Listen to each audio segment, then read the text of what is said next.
Alright, today we're going to have a review of the Norscot Caterpillar 980G wheel loader.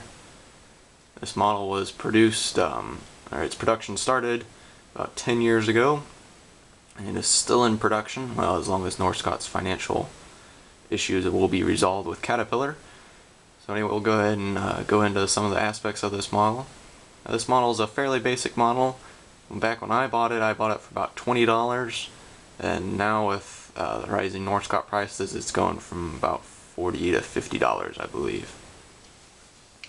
Go ahead and go through some of the functions of the machine here. Start at the rear. This model has fairly good detailing on the rear here. You can see the radiator, the casted radiator grill here, and we have driving lights, exhaust stack, air intake, and a large rear bumper, very much like the real machine. And on the other side, the handrails on this machine are decently sized, though they could have been a tad bit smaller, but if they made them much smaller, they probably would become quite fragile. On the side here, you can see some more grille detail, and then nicely, that way you can see it, some nicely painted graphics, just like the real machine. Coming around the front, hydraulics do actuate the steering motion of this machine, but they are not real hydraulic cylinders. Those pistons you see there go into just a void inside of the casting. I don't know if you can see that or not. There's no actual plastic cylinder inside there.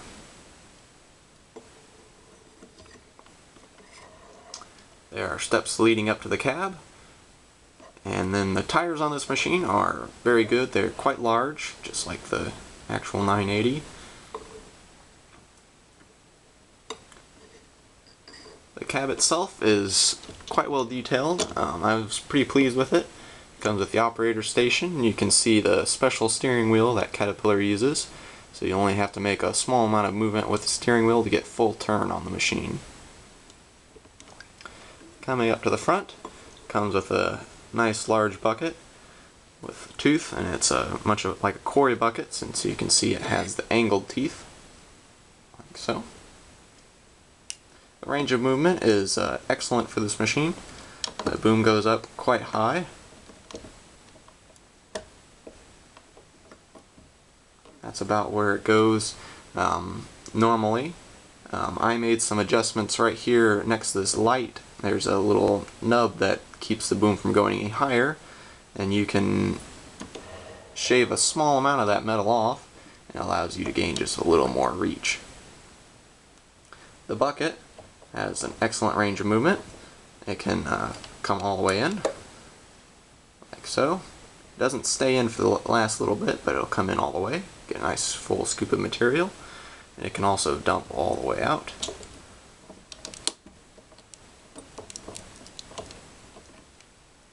Like so. Hydraulics are plenty stiff to hold in any position.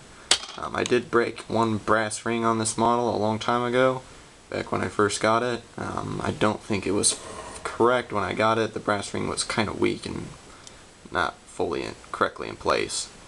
So that has yet to be repaired, but it shouldn't be a hard repair. But with the modified lifting capabilities, the model has a hinge pin height here. We'll go ahead and measure it. The hinge pin height is about, you could say it could probably clear a truck 3.5 inches tall to the hinge pin. With the bucket fully dumped, bottom of the lip comes to just over 2.25. With this modification, it allows the model to easily load 35 to 40 ton haul trucks like this. It can easily load this EH700 Hitachi truck.